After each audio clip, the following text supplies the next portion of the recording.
in the series of Bishul Akum. We have another 4, possibly a little more, depending on how much we cover. We discussed the first 3 meetings, the basics of Bishul Akum, the prohibition of eating food cooked by a non-Jew.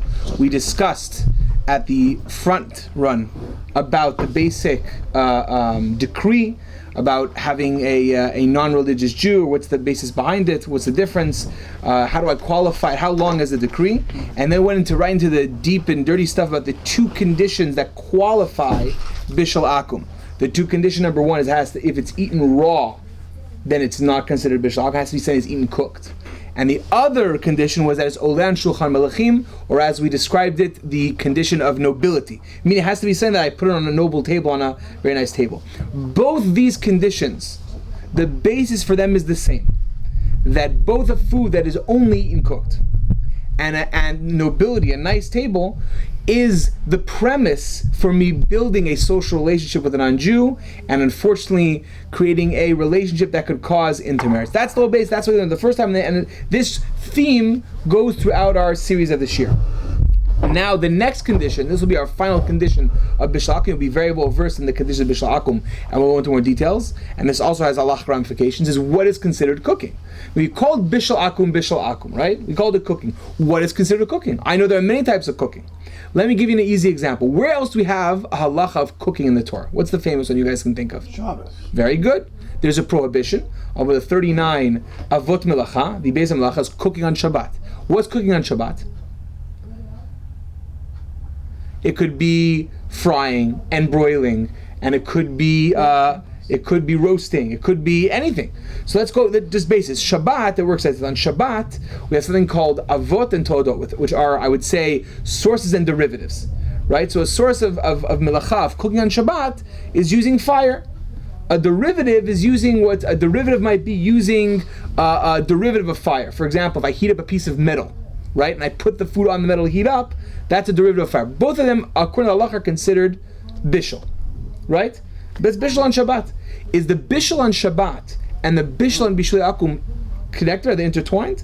Let's try to look at the Gemara, and from the Bishul, we're going to develop a real deep sense of what bishul means, and slowly we'll build up through the mid ages, through the ideas of the poskim, through the logic and bases and opinions, till we get to OU policy that actually have written down black on white in page 3. Do not look, and it's no spoilers. In number 1, the Gemara in Avodah Zarah Daf Lamed Zayin Amud Bet discusses the basis of Bishul Akum, as we mentioned in previous shiurim. Vashlakot minani milei, and the issue of shlakot, these cooked foods. What's the makor? Said Rabbi Chia bar Abba and Rabbi Yochanan. It's from a pasuk. This is not actually the pasuk isn't the source of Bishul Akum, because Bishul Akum is a derabanan. It's a rabbinic prohibition. Only biblical prohibitions are brought down from pasukim. This is what's called a asmachta. They use it as a pasuk to find a basis of the logic behind it. Says the pasuk, Ochel bakesef tishpareni v'achalti, umayim bakesef titeni v'shatiti. We learn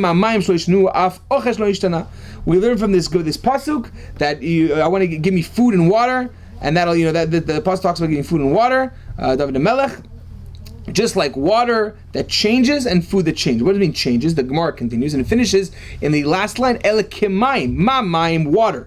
Ma mayim shlo yishnu ambiyatan yedeu, af ochesh lo yishtabiyato al yedeu midei ol kati. Meaning, says the Gemara, food that is changed by the fire makes it Bishul Akum, and food that the fire does not change it inherently is not considered Bishul Akum. So what's the first basis we see? The word that comes to mind when I hear my ears? Change. Fire, change, but fire, right? Fire.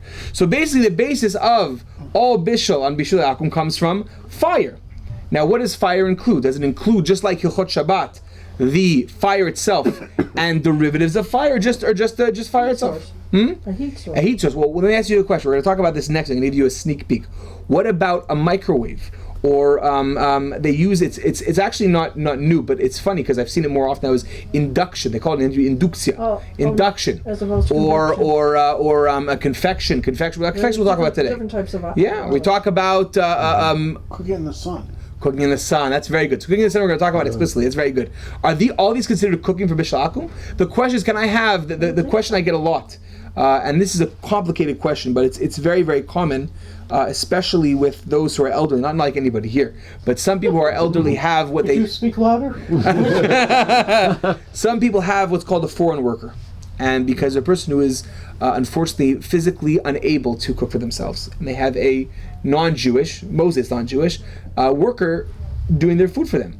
So this comes into play both as a rabbi answering to that religious person who is unable to physically, he's physically bounded, and the other situation comes along as those who come to his house to visit. I have a very close friend whose grandmother-in-law lives not too far away, and she wants, it really adds to the ambiance of her Shabbat table to have her lovely great-grandchildren and grandchildren at the Shabbat table. Now, she unfortunately can't cook, but she has a very nice helper who cooks. What is the qualification of that cooked food? Can she cook food in the microwave? Is the difference between if she uses induction coils or regular coils? What if she uses an electric oven, an all-electric oven? These questions all come into play. So basically, the most important thing now, after talking about the food aspect, the food, what food is considered bishul akum, we'll move to the next phase. What median is considered bishul akum? So the first word we hear is fire, right? Let's keep going. Let's look at the Rashba in source number 2. The Rashba says, Mahu davar shenichnas bichlal lashon bishul zeh. The Rashba starts off with a beautiful language. What is the term? What is included in this subject, in this title, in this noun of cooking? Akum. Says the Rashba. Rashba is Rashba is a very famous medieval halachist. In fact, what's very important about the Rashba in general, especially in these areas of Yoredea, which are cooking and meat and kashrut, he wrote an entire book just on that. The book is called Torat Habayit, which means literally the book of the home. I mean, he felt like that was these are the things that a home needs to know. So he has a whole section on family purity, on meat, on shchita, on kosher cheese, on kosher any kosher other additives, on cooking from non-Jews. So he writes very well this whole subject. He is bishul ze shasru ben bishul bekdera dash lakotnan ben bishul betzli dechol shichshero nochi lachila yadeu asu. Says the Rashba, anything that is used to cook, and he means cooked on fire, it was considered cooking. I'm just going to jump ahead for just a second. Everybody look at me for a moment. If you look at number 7, do we know that we talked about cooking? Cooking is in water, right? In halacha, I'll explain. In halacha, the terminology for cooking, when the Gemara talks about cooking, talks about bishul is in water. It's literally cooking like a soup or in a pot of water. The other terms are tzli'ah, which are what's called roasting on an open fire. And the other one is afiyah, which is baking. Now, baking is similar to roasting. However, in the Gemara, the roasting was really done on the fire itself, like the rotisserie, right? But baking, you don't bake in a fire. You bake away from a fire because it'll burn the bread. So those are the 3 terms that the Gemara uses. So can we qualify roasting as a problem of bishul akum? Can a non-Jew make me a barbecue? Says the Gemara, it's so explicit, number 7. The Gemara just brings an example of the Gemara is trying to discuss what happens if a non-Jew starts the cooking process and the Jew interrupts. This will be important for after Pesach's discussion. So the Gemara says, Tani nami hachi as well. Miniach Israel basar al gabei gechalim. If Israel put the meat on the coals, uba'aved kochavim umitapech ad shavu Yisrael bet hakneset eno midash eno choshesh. Says the Gemara, if a Jew put it on the fire and the non-Jew just flipped it over, that means that it's okay. What is the Gemara is inadvertently telling us that cooking also includes roasting. If I roast or barbecue, that's also cooking. So that's another subject of cooking that the Gemara is talking. I'm going to go back to the Rashba number 2 and we're going to look at other examples. Says the Rashba, Kedanya meniach Yisrael basar gabei gechalim uba nochi v'afach ad shavo bet hakneset bet midrash ve'eno choshesh ha'hanach nochi v'afach nochi yasu melacho melach nochi v'kshiro la'achila yedei minicha in davar kal lekabel ekshel yedei achi leminicha kedag l'dat Rashi plig v'chizkiya v'chulei v'chulei. Says the Rashba, and this is explicit in the Gemara, what is not considered cooking? Salting. Now ask yourself, why is salting cooking? Oh, but salting does start the cooking process. Oh, so that's one point. That's a very good point you're making. In addition, the Gemara says something unique. The Gemara says in Sechet Chulin, and this is very important when it comes to the halachas of kashrut in the home. People don't realize this, but it's very, very important. The Gemara says, when we cook, right, what we want to do is we want to create something. We want to take something, we want to make it cooked. I want to change the makeup of the food I'm having. I can have that same result whether I use salting or cooking or marinate. Very good. I can marinate something for long periods of time. So the Gemara says explicitly, Masechet Chulin, Maliach kiroteach, kavush kemevushal. That just like marinating is like cooking, you have the same passing over the flavors of creation, right? If I marinate something for a long time, it gets a flavor and sometimes it's cooked. Yeah. And there's also salting. Now, why is the Gemara telling us this? The Gemara is not telling us this that it's, for example, I'll give you something very clear. You're going to get very scared here. Remake locks. Are you transgressing, listen carefully, are you transgressing the prohibition of cooking on Shabbat when I salt? No, because cooking is, as the Gemara defines, it's fire. That's the cooking that was like in the Mishkan. I was cooking in the Gemara, but even though I have the transfer of flavors, it's not considered cooking. Malicha is also for another reason. So the Gemara says that malicha has the same result like roasting. Says the Rashban, based on the Gemara, that salting is not considered bishul akum. That's agreed upon across the board, which would mean that if a non-Jew were to marinate me, make me herring, for example, which you use by salting, right? Or lox, that would not be considered bishul akum, because malicha is not like bishul. Now that's the real question we have to ask ourselves, is what's the difference? And I want to use our logic because we're going to end this very soon. What's the difference between malicha and cooking? Why would salting be better than cooking? He's doing something, he's creating me something raw to be cooked. He's making something edible. Why is salting not as good as cooking? Now I'm going to give you a clue and I want to see what you guys think. Go back to the last couple of shiurim we discussed. What do you think could be a theme that could go through with the salting? It's not really fancy. Oh, beautiful. Very well said. The Gemara basically is explaining that cooking is something that it's a, I don't want to say toil, but it's something I would do specially, right? I make you a nice meal, right? If I come to my wife, say, sweetie, I made you a delicious dinner. I took out tuna, I added some mayo and put it on a piece of bread. She's like, are you kidding me? But if I made a filet mignon, right, and a fancy, fire, that looks something nice. But salting is not considered something fancy. That's, I think, the logic of the Gemara. So anything that's not fancy cooking is not considered cooking. This is important to discuss. There's another way to address this halachic subject. The reason why malicha is different is because the decree, we talked about this 3 weeks ago, the decree of bishul akum is only permitted to its area. Meaning Chazal were constricting us from having food that was cooked by a non-Jew. Cooking means fire. Anything related to fire, whether it be broiling or baking or cooking, anything outside that fire zone is not connected. Does smoking count as cooking? Yeah, we're going to get that today. Very good. You're on the right way. You're on the right path. Fire to smoke. Well, smoking, the classic smoking I'm talking about, smoking in the Gemara is different than, there's smoking and steaming. They're different things.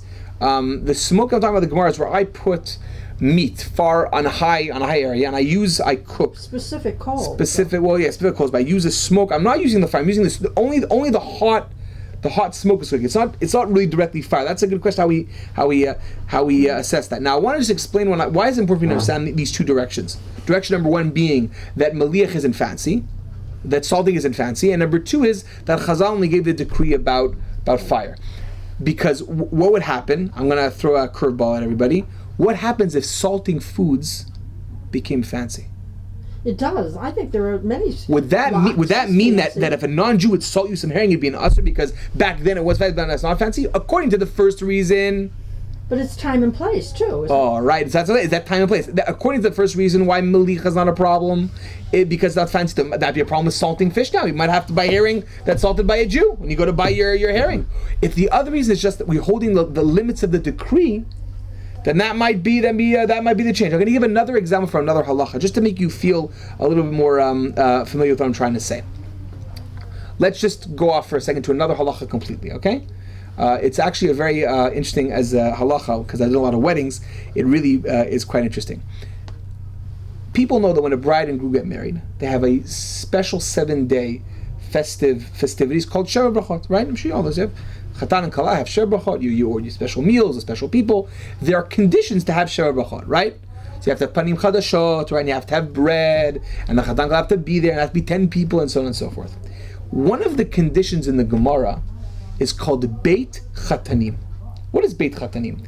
The Gemara describes that back in the day, they literally lived like a king and a queen.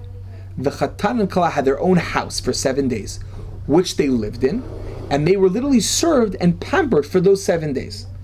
And back in the Gemara, they would make those festive meals in their Beit Chatanim. The question comes down today, is today we don't have a Beit Chatanim. Do we need that to have Sheva Brachot? So according to the Sephardic Minhag, listen, the Sephardic Minhag, in order to say all the Sheva Brachot, it has to be done in the home of the Chatan Kala, just like the time of the Gemara. Comes along the Maharal and the Taz and Siman Samach Ben. He disagrees. He says no. He says the reason why, and this is again, this is bringing the logic of what we talk about Shlakum. The reason why the Beit Chatanim was so essential was because it added a certain degree of happiness. But if I take you to a hall in the Waldorf Astoria or Madison Square Gardens with festivities and hotels, I'm fulfilling the same idea of that, even without the Beit Chatanim. Now, again, what is the dual perspective?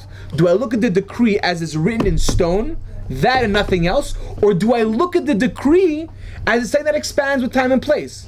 So just like I said about the Chatan and Kala, remember about the Beit Chatanim, where it's either what's written in the Gemara or I'm taking that idea and expanding it. Same thing with Bishul Akum. If I explain that salting wasn't fancy, then depending on time and place, it becomes fancy. Of course I want salting is important. That might be Bishul Akum. But if it's based on only things that are cooked, that means that's what Chazal do. Do you understand where I'm going with this? Yeah. Please don't be scared. I'm a little complicated. You're all with me? Yeah. So when you put out a spread for a bris, the typical spread for a bris, smoked fish, lox, all which of these is very things, considered very fancy. but that's a that's a fancy meal. But that's time and place too, because brises are done first thing in the morning if possible, because you want to do it the first when you can do it. Very good. You can't do it at night, so you do it first thing in the morning. So there's a difference between a breakfast meal and a dinner meal. I did a bris. My grandson was 4 o'clock in the afternoon. I've gone to brises then too. If that's my son's bris is at 3 o'clock. Because I live down. No, it's been to the morning. Depends on when the moil is available. Yeah, of course. No, I did it down. You go to an out of town place. Yeah, of course. I was out of town. That was the thing. That's why when the Getting back to salting a little bit.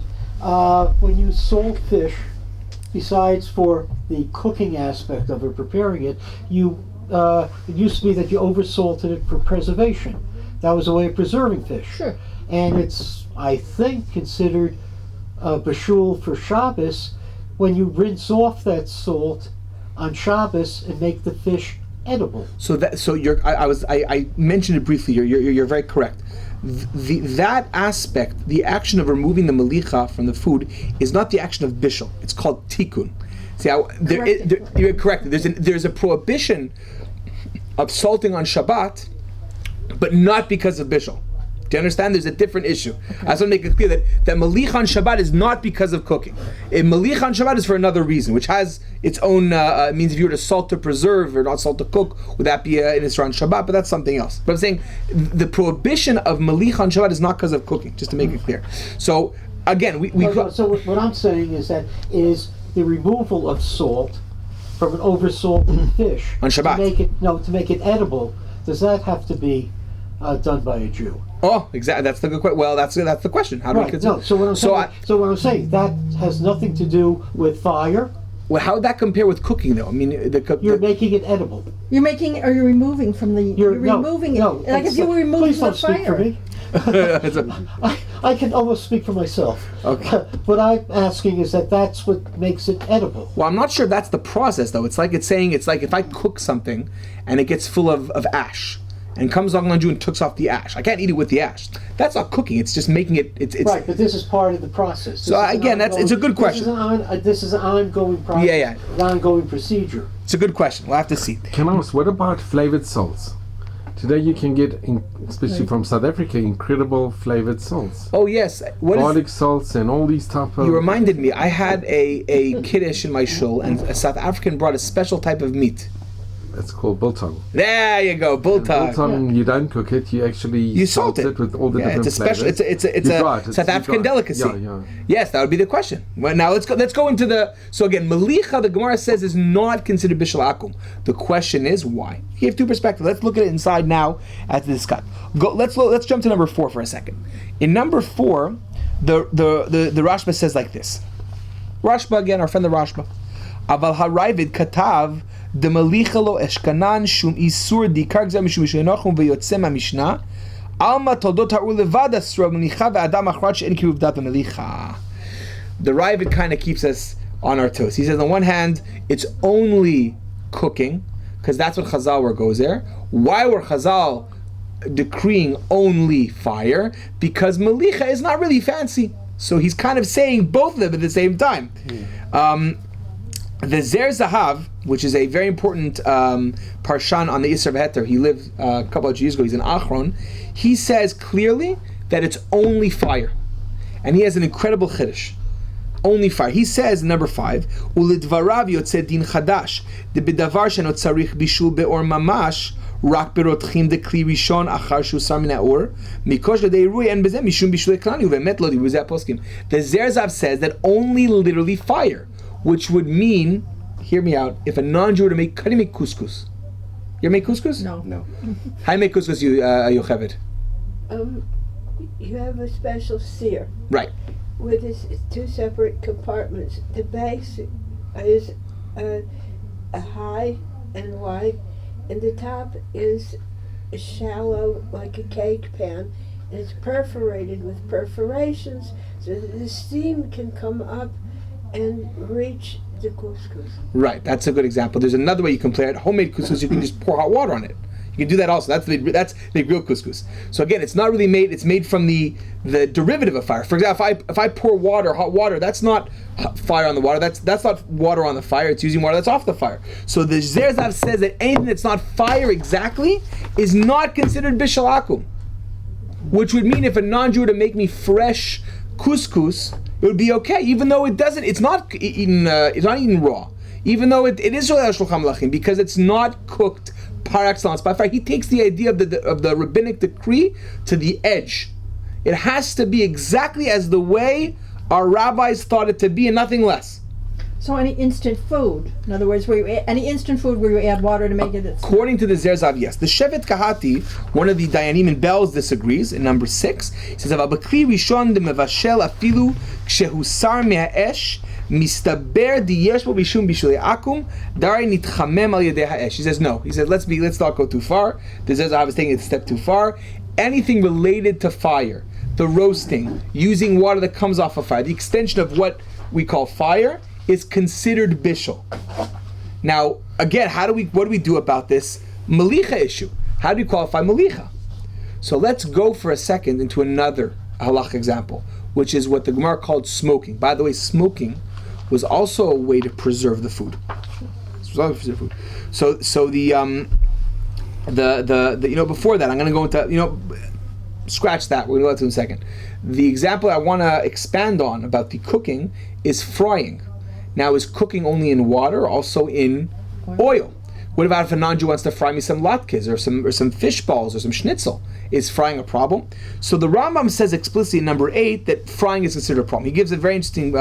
He just says it straight out. Umishum giulei akum bechol makom shemivashlu otan im abasar or begdera shebishlu abasar v'chen zuganim shekolim oto akum b'shemen asrim af mishum giulei nochim.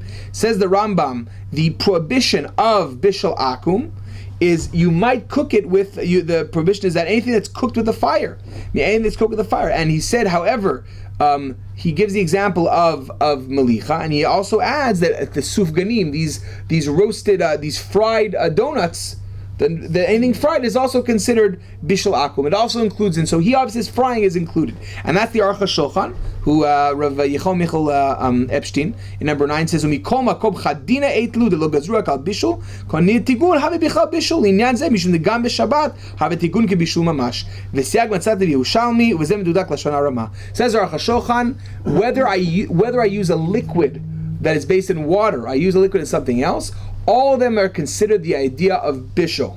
They're all considered bishul. Everything used with fire. So even frying is considered bishul akum. So non-Jew, according to Aruch HaShulchan, that's how we hold today, cannot fry you something. Not only can he not bake you, or he can't roast or broil, he also can't fry. That's what the Aruch HaShulchan is saying. Now we're going to move to another area that's going to try to solve our discussion just a moment ago. What about smoking? When I smoke the food, Now there's smoking and steaming. We're going to look at the difference later in the shir. Smoking again is where I use a special type of coals. I heat it up. I put back in the ground. I put it way back then, and I have the smoke, the hot smoke, cook the food.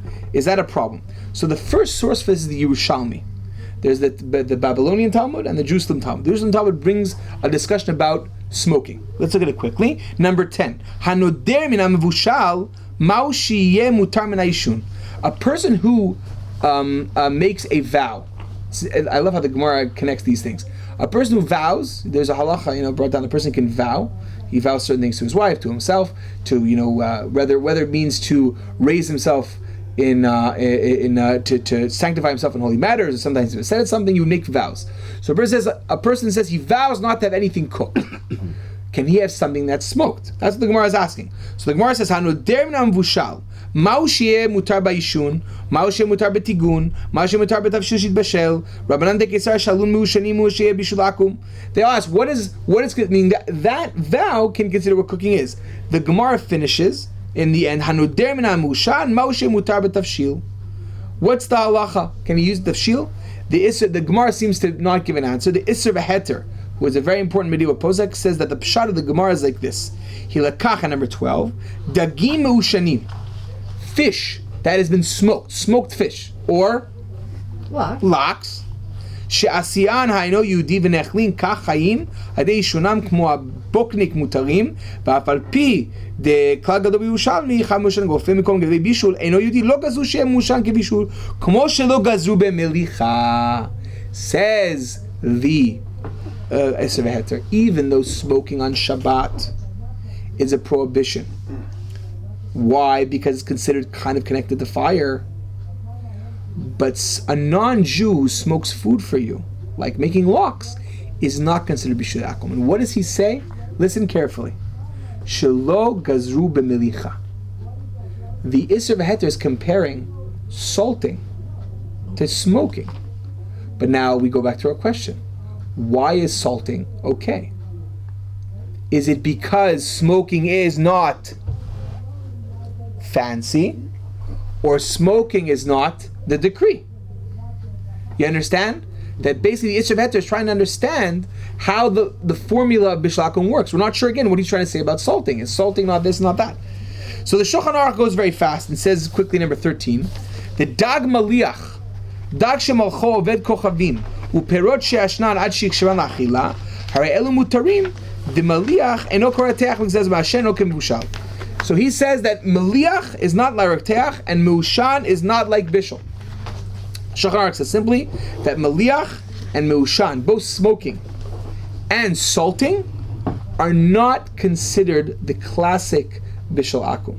But now I want to see what's the Shulchan Aruch trying to say. Is what's the reasoning behind it? Is it because the gzeira is whatever we have and nothing else, or is it because maliach is not fancy, which would mean that if ishun became something fancy, we would use it. Now I want to make something very, very clear, and this is important, we're going to mention in a moment as well. There are other modes of using smoke. What the Rishonim point out here is that it's only when I literally use the smoking in the Gemara where I distance the meat. I mean, I have this hot stuff going up, there's no real connection to the fire. It's kind of an extension, but it's not the same thing. But if I have an oven that has steam going around, right? That's it, steam produced by heat. It's in an oven, right? Or I use steaming. Is steaming the same thing as smoking? So if I put in a steamer where there's a lot of fire and a lot of heat going on, that's not really steaming or smoking, that's really cooking. It's just a different form. We're going to talk about convection ovens. Now this understanding of the malicha, how we qualify, will explain to us soon how we discuss every different types of cooking. Microwaves. I'll give you an interesting question about microwaves, but we're talking about two, so I want to bring it to you now. Is a microwave cooking on Shabbat? It's an interesting question. Rav Moshe Feinstein held that when the Gemara says that you can cook in the sun on Shabbat. I'm in the middle of writing an interesting article. I hope I totally finish it in a couple months. Can you use now sun ovens? Now I want to differentiate. I'll try to go. I want you to realize the Hilchot Shabbat is very important because this has to do a lot that we're learning now. According to the Gemara, if I were to cook in fire or derivative of fire, that's a problem of bishul on Shabbat. That's an Isser D'Oraita, biblical prohibition to cook in fire and derivative of fire. What about sun and derivative of sun? So the Gemara says sun is mutar, sun's allowed. The derivative of sun is asr, like the sand. Why? So it says the Gemara, you might get confused between the derivative of sand and the derivative of fire. I mean, I could take a piece of sheet metal and have it heat up in the sun in Phoenix, Arizona. Inside my car, it could be 100-something degrees. I'm talking about Phoenix, Arizona, right? And I could cook it on that, and I could get confused and use metal, sheet metal that was heated up by a fire. But the sun, literally the sun itself, there's no problem. That's why there's discussion today about using these special sun ovens, where it's not the derivative of the sun, it's literally the rays of the sun itself. If that's okay. Rav Moshe Feinstein says, why is sun not cooking on Shabbat? That's not the way normally people cook. So it says Rav Moshe Feinstein, if a microwave would be a way, it'd be the style, it'd be the form, it's considered a form of cooking, that would make a microwave asur on Shabbat. However, there are those who disagree with Rav Moshe. They say no. The reason why a microwave is not cooking on Shabbat, even if it becomes the normal mode of cooking, because cooking is only when I cook in what? Fire. Fire is qualified as cooking. So how does microwave work? Microwave. Well, how does microwave is radio? I mean, I'm not 100% well versed in this, but it's the molecule. There's radioactive. Radio waves. The radio waves inject the water particles in the food and make it move around and heat it up. Now that's not fire or induction. Induction is magnetic, or other modes of cooking. How do I consider electricity, which is a whole other situation. But see that when going to a Hot Shabbat. How do I? There, the Gemara says, is it fire? Is anything connected to fire? Same thing with bishalakum. Do I consider it what the gzeira was? Do I go by the reasoning of the gzeira? The reasoning of the decree was because it's not mekar of dat. Were bishalakum decreed only on the classic styles of cooking, or was it extended to things that become fancy? Back then they were fancy. Now malicha's fancy. So halacha l'maisa going to calm everybody down. Salting is not a problem. That's a Shulchan Aruch. You know about the Shulchan Aruch. There's no question. Salting, the Gemara says explicitly, is not considered. Now, it's stronger than smoke. You know why smoking is different? I'll tell you why. I'll tell you, smoking is different because smoking is more connected to fire. Yeah. Salting and washing the salt off food has nothing to do with fire. So we hold that if a non-Jew to make you lox, no halachic problem whatsoever. Salt you a piece of meat, no problem whatsoever. That's what the Shulchan Aruch says. Now, what about smoking? Now, look at the Shevet HaLevi number 14. Rav Shmuel HaLevi Vosner. He says as follows: Linyan bishul akum betoldot ha'ur kvar katavti binyan bishul Shevet HaLevi. I already wrote this issue. Another part of my shoot says Rav Vosner. De da'ati lachmir kedat shut chaim b'shanim shevi dal shuvi odes and kuvigim esif katan tetzayin de lo katak mimsham. ולא קדעת המקלים שם קיצרתי ובאר יותר דלו מבית דהי שיחס הקיטור תוך המים מחמם המים זה ביטוי ממש אלא גם נכנס הקיטור לתוך הקנים ונמצא שהבל המים בלבד הוא מבשל לעניות דעתי כל שנקרא עליו שם בישול כדרכו הוא בכלל גזירה דבישול עקום והוציאו רק עישון ומליחה דקבעו שאינו בישול במציאות. The Shevet HaLevi says something incredible. He says that a steamer is cooking of bishul akum. Not only a steamer where there's literally heat uncoils around the closed area, so even if there's a funnel where the heat goes through, where the steam goes through and it cooks something distant from the fire, it's still considered cooking. He says that it's not like smoking, because smoking is not considered bishul. I don't understand the difference. Steaming and smoking is the same thing. Steaming and smoking is, am I using the derivative of the fire from the smoke or from the steam? What's the difference between smoking and, I want you to explain, what's the difference between smoking and steaming? I'm telling you, I agree one's smoke and one's steam, but they're the same thing. It's a derivative of fire. Humidity? What do you think? Humidity? Okay, what do you think? The difference really is that if you look at the food is actually cooked, or the meat or the fish, it's actually the smoke itself that makes the flavor, makes it more edible. Not anything to do with the heat. Very good. And that's the same way we used here the word lox. And we used here smoked salmon. But steam, or things. Isn't it steam too? Lox, by definition, I believe, is only salmon that has been cured in salt. Lox is a salted salmon that makes it edible. You're saying smoked salmon or Nova Scotia salmon making me hungry now. Is smoking. You're absolutely right. I like your answer very much. What's the difference between smoke and steam? No, he said. Let me try to tell you if I'm answering correctly. He's saying steam. The steam is basically it's the heat. the heat is cooking the food. He's saying this, that when you smoke, it's not that the heat of the smoke is cooking. It's that the smoke particles help conserve and produce, and they cause a reaction Like a marinade. of the food. The steam Yeah. is like a marinade as opposed to. That's why you could have cold smoking, Right. and you can't have cold steaming, I think. No. There you go.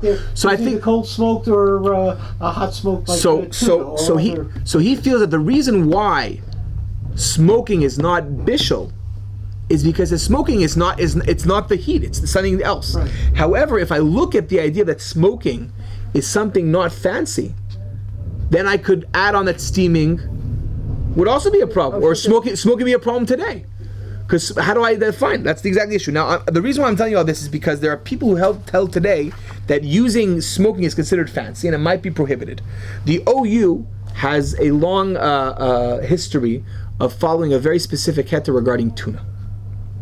Tuna is made in what they call, help me out here, those you to open the cans.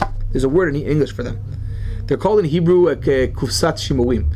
No, they're the you have pickles in them. You have what are they called? No, the cans. The cans. Canning. But there's a word for they use. No, it's come back to me. They cook them in the cans, right? In the cans. They're made in the can? Yeah, they kept for a long period of time. It's canning. Canning. So that it's all way to preserve food. They cook it in the can. Yeah. So the question is, can we use fish that's cooked in a can? Now this question goes back to what we talked about 2 weeks ago. Is canned tuna fancy in Shulchan Malachim? Now we defined explicitly. Now it was very clear to everybody here that both the raw aspect and the nobility aspect are completely based on time and place.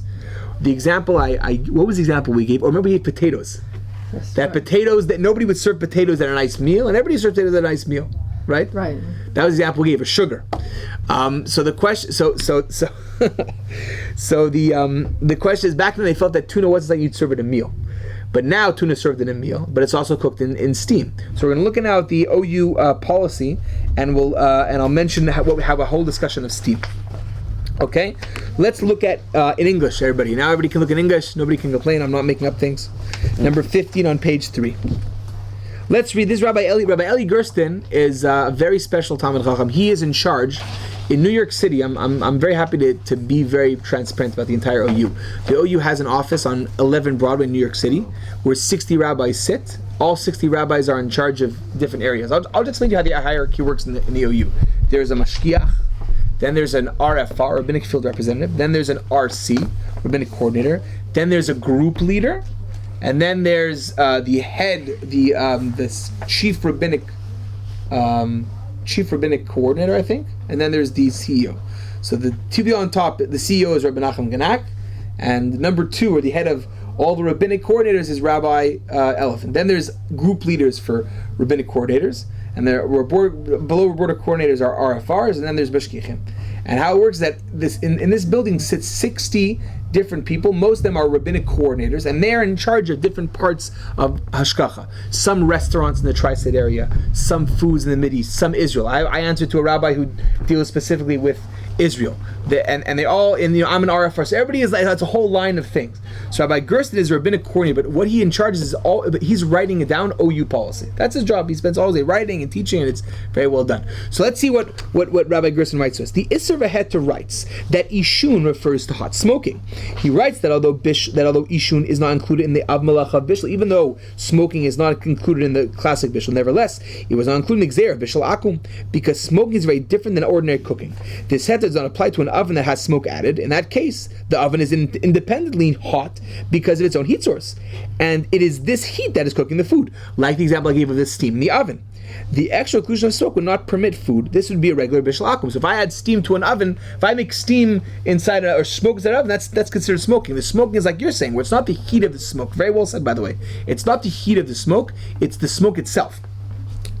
Look at the next paragraph. The Zer Zahav, a comment on Isser V'Heter, extends the heter of Ishun with cooking to live steam as well, what we call kitor. Hold on a second. I want to read the Zer Zahav inside. I have it. I couldn't find it on my computer, so I just want to read it to you very quickly, just so you have it, okay? The Zer Zahav says like this. It says, it's written in Shuvat Shemar, I'm translating, that one rabbi wanted to allow people to have sugar that was made in non-Jewish factories because they used hot steam to steam out the sugar from the canes. And he felt that that is considered completely okay, because even though it is cooking, it is only cooking from the steam, from the hevel of the water, which is similar to ishun, meaning the Erzav is comparing smoking to steaming, not because of what you said, but he says because it's similar in the format. You understand? So let's go down and read now what Rabbi Gerson writes. The Zer Zahav extends the heter of ishun to cooking with live steam as well. He argues that if ishun is permitted, then certainly steaming, and we should not differentiate between smoke and steam. Additionally, steaming was not a common method of cooking in the days of Chazal. Right? So there's another reason, again, that goes back to is a change. That wasn't part of the Gzeira. However, other poskim argue with steaming that is close to bishul. The Minchas Yitzchak writes that one can be makel to allow cooking with steam if the cook is food in a factory. The OU poskim has said that we can rely on kitor, provided that there are other tzaddim to makel as well. Meaning, if we have other reasons to be makel, for example, a factory outlet. Now, I hope I'm not gonna get anybody disappointed here, but we learned a number of weeks ago that what happens if a non-Jew cooks for me in my home? Is that okay or not? No, it's not okay, right? But because there's an opinion, this is how halachic methodology is, because there's an opinion that exists, we can take these two additions and kind of cool down the halachic problem. Because some say that he's cooking in a home of Israel, a Jewish factory, and because steaming is not exactly b'shakom, I put these two together, I can be makel. That's why for many years, the OU was makel to use this form of making tuna. And that's what I'll bring up about next week. Now, what about confection ovens? Confection ovens, the food is cooked by steam, it's not really fire. So here the OU is machmer. Looking at the last paragraph at the bottom, okay? The OU considers confection cooking to be subject to bishul akum. Although the food is cooked by means of air blown in from another area, and for kashing person this may be considered a toldos ha'esh and not direct eish, still for bishul akum there's no difference. Confection ovens will often turn off when the doors are opened. A mashgiach must be very careful to monitor the confection ovens, since if the doors are open for a few minutes, the oven will cool down. In that case, if an non-Jew closes the doors, he will be turning on the oven. Confection oven is basically it's an extension of fire. That's what I'm saying. I want to review what we're learning because it's a little complicated this time, but we're going to go slowly so you guys understand. We discussed what methods of cooking are considered bishul akum. Now we start out with the basic, the axiom is that cooking with fire is cooking. That's what the Gemara says. That's why baking with fire, and that's why roasting with fire, and broiling and roasting the same thing, or cooking in water on a fire are all considered cooking. That's bishul akum classic. The question becomes, how far do we extend this? What about salting? Or smoking, or induction, or microwaves. So the Gemara explicitly says that salting is mutter, but the question is, why is salting mutter? Is salting mutter because it's not similar to cooking on the fire, or because it's not fancy? What would be the practical application between both those opinions? I want you all to say very loud that if salting became fancy, it would be prohibited. Very good. It would be prohibited because basically that's the basis. So then we go into the idea of smoking. Smoking is also the Isvet smoking is also allowed. So halacha l'maaseh, we follow the idea that no question that we follow the Gemara that salting is not bishul akum, only cooking. But how much cooking is the reason why smoking is mutter? Because it's not exactly the directive of fire, or because it wasn't fancy. That would be a big nafkamina to explaining many types of cooking today. If, for example, smoking becomes now very, very common, people smoke. Is that considered a problem with bishul akum? So halachically we hold that smoking, smoking is not part of the gzer because it wasn't considered a classic form of cooking. As such, there's a dispute about how we associate steaming. So the Shevet HaLevi felt that steaming was not like smoking. I think your answer is genius. That smoking is the smoke and not the steam. Steam is just heating water. That's why I use cold smoking. OU policy follows the Zer Zahav that steaming is not the classic form of cooking. That's not what Chazal we're talking about. It's not part of the Gzer Chazal. That's not classic cooking. What's cooking? Fire, roasting. Remember, I mentioned, I'm going to open up parentheses for you a moment. We mentioned that there's an opinion in the Achronim that if I use hot water to pour, it's not considered fire because it's indirect. We don't hold like that opinion. We hold that whole thing of fire is included. Hot water and hot things from fire, but the steam is distant. It's more distant from that. That's not the classic mode of cooking. So we allow steaming, even though there's a dispute among poskim. We use that issue when we're talking about making tuna. a convection oven because it's really cooking. It's basically even though it's not like steam. There, it's really cooking. I'm using the same fire source. I'm just using a different mode. That is considered cooking. This would be an important discussion when we talk about using foreign workers and using people in non-Jewish establishments to use steam stuff for us when they make tuna inside the Kusat Shimurim. I know this is a little bit of an introduction. We discussed it. We only got to the beginning, but through this discussion, we'll hopefully next week really get into detail about induction, about microwaves, about other types of cooking, and then you'll really see the wide brand of how we relate these types of cooking. Yes. Okay. You go first. Ladies first. No offense. Also, when you talk about a factory is different than my kitchen, and I'm going to invite you in, and I'm going to make something for you. A factory is completely disconnected. So halachically in general, we don't completely. If you read take some of the paragraph that I didn't read, the Marit Silon says what you're saying. We don't. That opinion is not agreed upon across the board. Most poskim according to Shulchan Aruch, it doesn't make a difference. A factory or your home, it's still considered bishul akum. There's no difference. Just like if you remember, we talked about what happens if the non-Jew has no kids. No matter marry is he doesn't. Right. So there's no difference. But even though we don't hold the halachically, the Jewish home, the non-Jewish, a Jewish home is enough of a idea to help us when I have the issue, when I have these two things coming together, the steaming, which isn't exactly bishul, and the Jewish home, which may not be perfect, that's enough to be maker. We join these together. That would be the addition. Yes. What about the whole issue of time and place for Shulchan Malachim? Right. So Shulchan Malachim. That's one of the issues why tuna might be different today, because tuna is served in Shulchan Malachim. We might have an additional reason to add because of the steam and because of the non-Jew cooking in the Jewish establishment. I'm not sure. I have to read over again Rabbi Ganak, Rabbi Elfin's tshuva. But see, back then there were 3 reasons to be mekel. We're not sure that tuna is served in a nice meal, and it's steamed, and it's a Jewish establishment. So we have to see today how that comes into play. But we see at times just the change over time. Back in Europe, you get salted. You make a kid of salted herring because that's all people could afford. It was something cheap, and you threw some herring out. Now you put out smoked fish, you put out salted fish. It becomes a very fancy. I always said that Ashkenazic food is poor man's food, but it became fancy. Right. What was Cholent? What was Cholent in the shtetl? Everything was on the plate. No, they had money. They put in their beans and their rice and their. That's what they had. All the food we eat. You eat the kishka. These were people that nobody wanted to eat it, right? And now the delicacies, right? Sushi. What the hell is sushi? Sushi? Why do people eat sushi? Sushi's a fancy food. Why do they eat sushi in the East?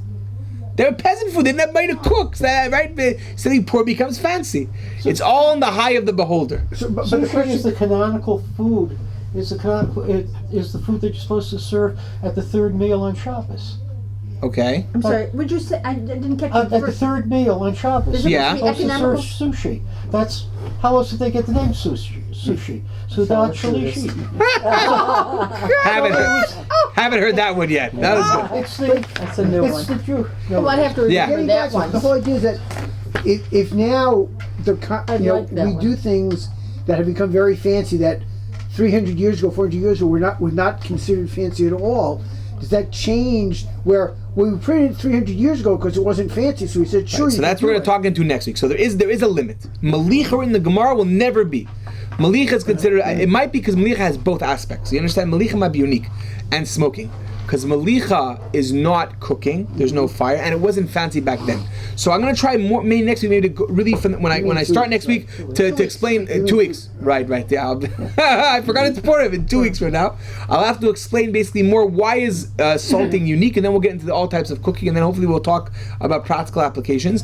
After we finish this, and after Pesach, we're going to go into the actual bishul akum. How much does the non-Jew have to cook? What if the Jew puts on the fire? That's the question everybody wants to know. I think it's important once you understand the foundation of the halacha, the other parts become so much clearer and more developed, and you can use it more, and then you can go teach other people OU policy. You can also be representatives of OU Kashrut. Because that you hinted at something like that with the convection, with the doors opening. Right, very good. Yeah, you're right. You're on the right track, sir. But Tov, everybody should zoche to a Purim Sameach, and we shall all see the Geulah B'Karov, and we'll continue B'Ezrat Hashem after Purim. And with your tuna, you're still talking about canned tuna. Right. Yeah. But canned tuna is served at fancy. You go to these bagel places, they charge you an arm and a leg for a cup for a thing Yeah, of yeah, tuna. yeah. But the tuna you serve at the King's table